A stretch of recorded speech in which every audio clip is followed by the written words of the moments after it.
Sumainyo ang Panginoon. At sumaiyo rin. Ang mabuting balita ng Panginoon ayon kay San Marcos. Papuri sa iyo, Panginoon.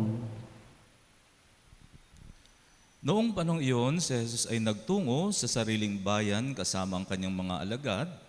Pagdating ng araw ng pamamahinga, nagturo siya sa sinagoga. Nagtaka ang maraming nakarinig sa kanya at nagtanong, saan niya nakuha ang lahat ng iyan? Anong karunungan itong ipinagkaloob sa kanya? Paano siya nakagagawa ng mga kababalaghan? Hindi ba ito ang karpintero na anak ni Maria, kapatid ni na Santiago, Jose, Judas at Simon? Dito nakatira ang kanyang mga kapatid na babae, hindi ba? At siya'y ayaw nilang kilalanin. Kaya't sinabi ni Jesus sa kanila, ang propeta ay ginagalang ng lahat, liban lamang ng kanyang mga kababayan, mga kamag-anak at mga kasambahay. Hindi siya nakagawa ng anumang kababalaghan doon, maliban sa pagpapatong ng kanyang kamay sa ilang may sakit upang pagalingin ang mga ito. Nagtaka siya sapagkat hindi sila sumampalataya.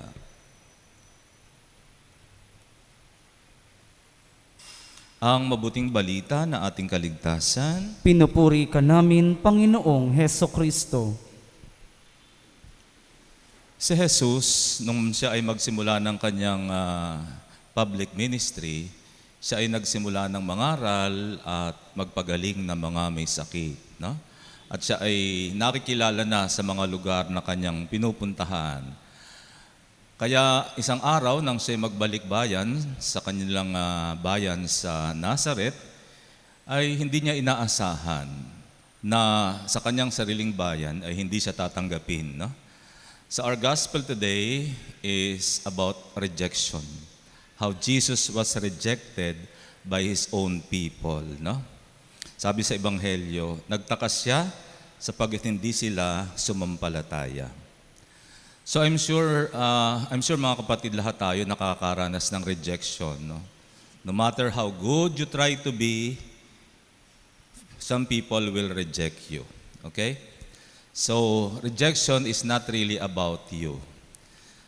Rejection is actually a choice. Not whether to accept or reject a person is a choice. People will like you not because you are good. People will like you because they like you. People will reject you not because you are bad. They will reject you because they do not like you, period. No, it's not about you. It's about the choice of the person accepting you or rejecting you. Okay? So ngayon, how do we deal with the rejection? So as a parish priest, I will share to you two experiences. Okay? Ako kasi ay 30 years ng pari. This coming November, na I will celebrate my 30 years as a priest. And in my 30 years, I have experienced so many rejections. So I have concrete experiences to share with you. No? Okay? So mga kapatid, naalala ko na ako ay na-assign sa isang parokya, na yung parokya ngayon ay 28 years nang nasa pinamumunuan ng mga religious priest. At yung kanilang contract ay nag-expire na, so ito ibabalik na sa diocesan priest. No? At ako yung napili upang maging unang parish priest na diocesan. So bago ako ilagay doon, I was already warned, sabi ng bishop, Rick, kinakailangan ihanda mo sarili mo kasi for sure, you will experience rejection. At ganun nga yun nangyari. For first 2 years, wala na akong ginawang tama. Lahat na lang na ginagawa ko, mali. No? Wala silang makitang tama sa ginagawa ko. At kahit wala akong ginagawang mali, nag-iimbento sila ng kwento para sabihin mali yung ginawa ko. So ganun talagang it was an experience of rejection. No? 2 taon na talagang pag mahina-hina ka, talagang susuko ka. So 2 years of rejection.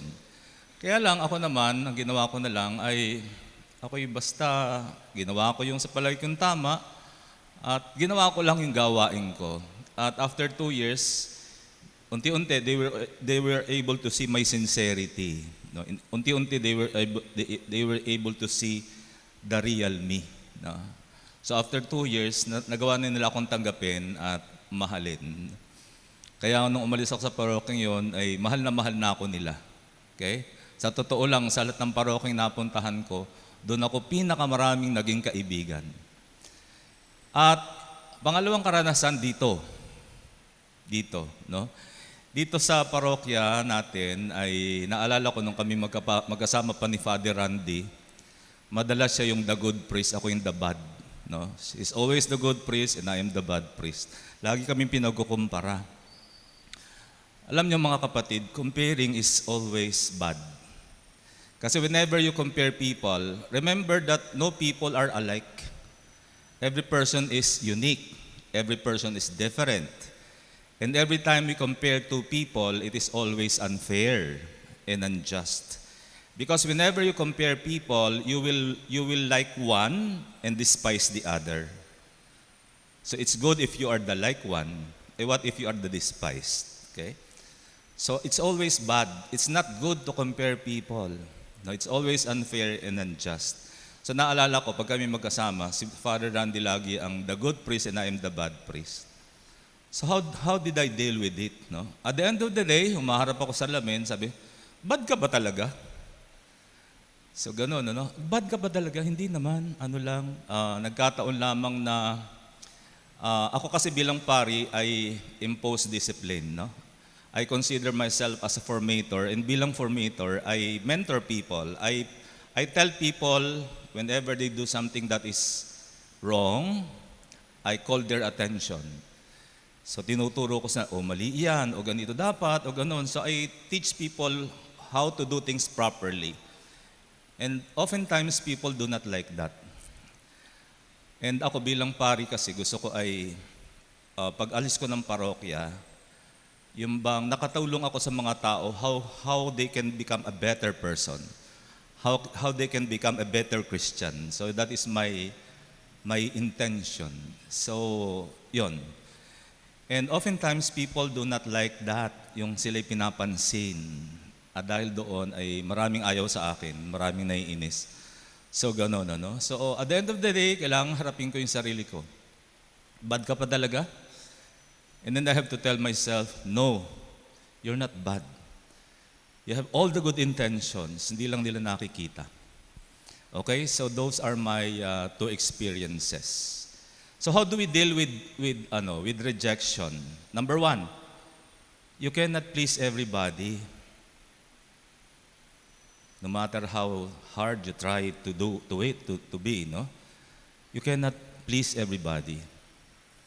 Some people will like you, some people will not like you.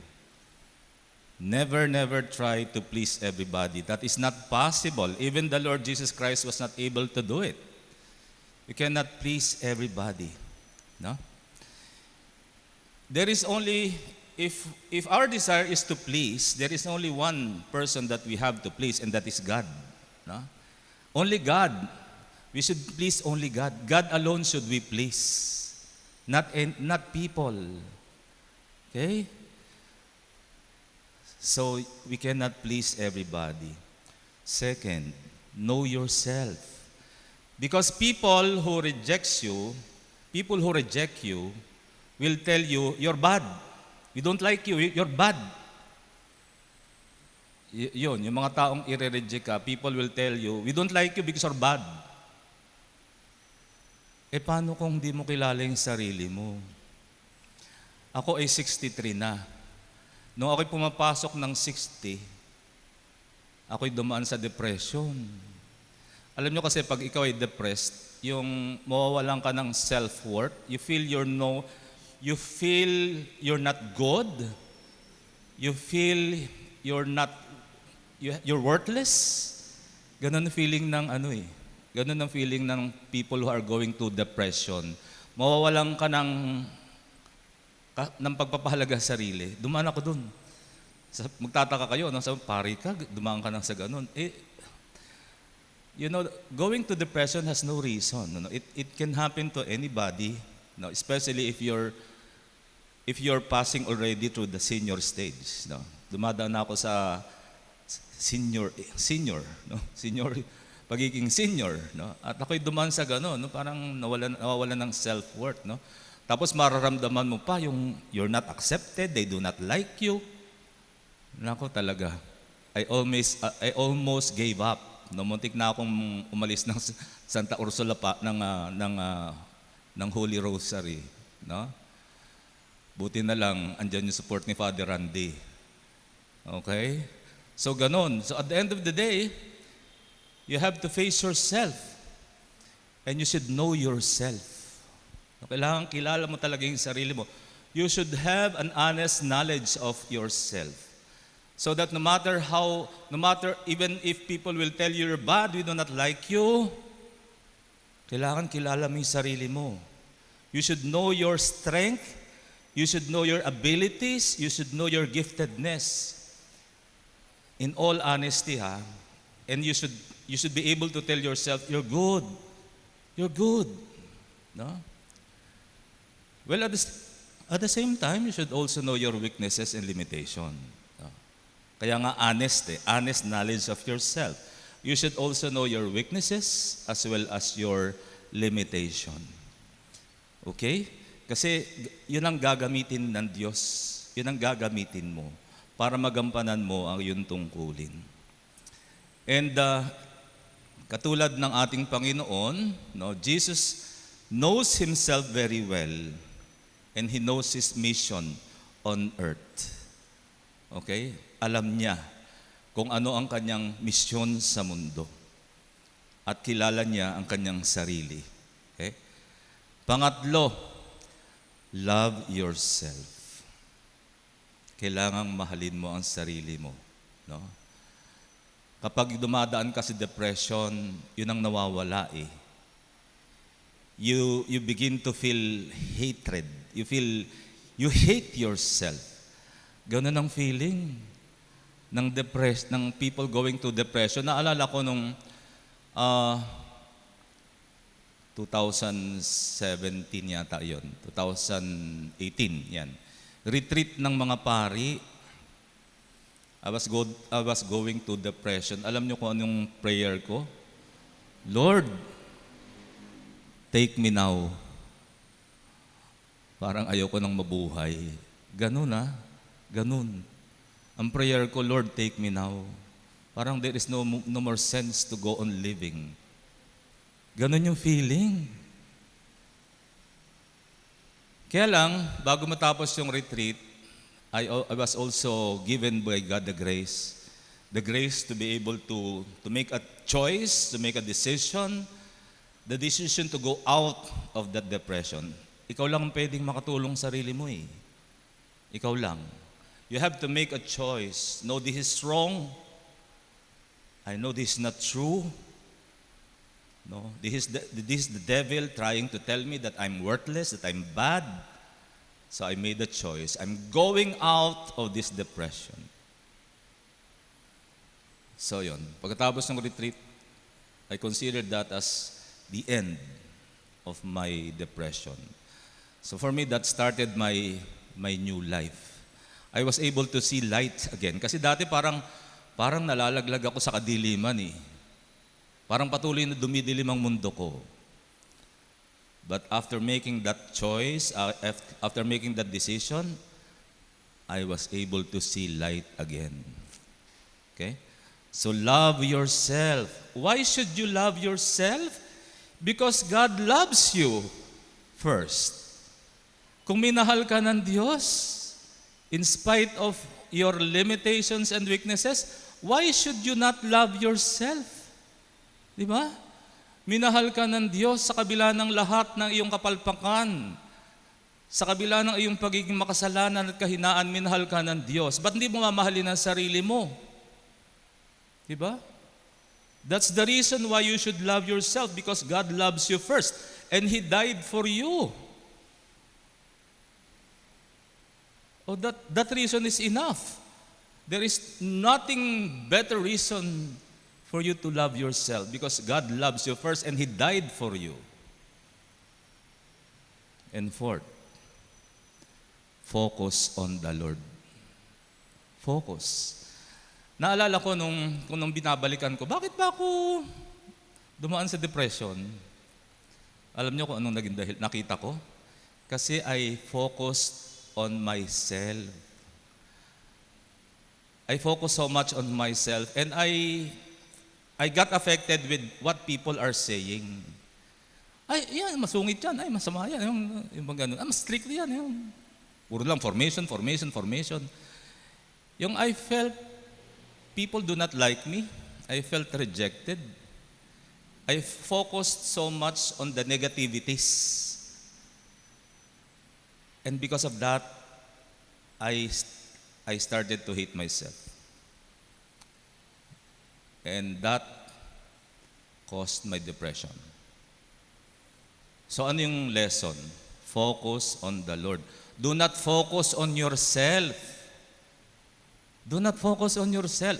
Focus on the Lord. Kaya nga nung ako'y nag-retreat, na-realize ko to eh.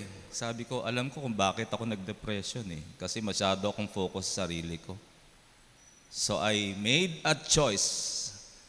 From now on, I will not look at my own limitations. I will not listen to all the negativities that people are saying against me. I will only focus on the Lord. Focus on the Lord. And because of that, I regained my strength. No? Focus on the Lord. God alone, the Lord alone, will give you the strength. At gayon din ang ginawa ni Jesus. Sa totoo lang ha, ikaw kaya yung iwanan ng mga alagad mo at pinapahirapan, ipinapako sa krus. You're there all alone, you were abandoned, and maybe even tempted to think that your father abandoned you. Kaya lang, hindi nawala yung focus ni Lord sa Ama. No, andun palagi. Hanggang sa huling sandali, andun ang Ama. At hanggang sa huling sandali, inihabilin niya ang kanyang buhay sa Ama. Focus on the Lord. Okay? So yun ang magagawa natin. So I gave you 4 points of how to deal with rejection. And these 4 points are based on my experiences, no? And these 4 points are well tested, no? Kaya nga wag tayong magpadaig kasi talagang lalo pa sa panahon natin ngayon, 'di ba? Because sa pandemic, ang daming dumadaan sa depression. Ang totoo, meron nga kami isang paring nagpakamatay daw, no? Dahil sa depression. At ngayon, meron pa rin kami isang pari na I heard going also through depression. So depression can happen to anybody. Hindi lang ito sa inyo. It can happen, and it happens even to us priests, no? Ang problema kasi sa depression is you are rejecting your own self. Yun ang pinakamahirap. Kasi yung people rejecting you, mas kaya mo pang harapin yun eh. Pero yung you rejecting yourself, my God, hindi yun madali. Kasi sa depression, yun ang nararamdaman mo eh. You feel you are rejecting yourself. And kung hindi mo ma-address yun, it can lead you to harm yourself. No? Kaya, so lagi nating tatandaan, no? Kapit lang talaga sa Diyos. Again, let me repeat to you the points. You cannot please, do not ever try to please everybody because that's not possible. Second, know yourself, know your strengths, know your gift, know your abilities, but as well, know your weaknesses and limitations. 3, love yourself. Why? Because God loves you first and He died for you. And 4th, focus on the Lord. Not on your own weaknesses, but on the Lord. Focus on the Lord.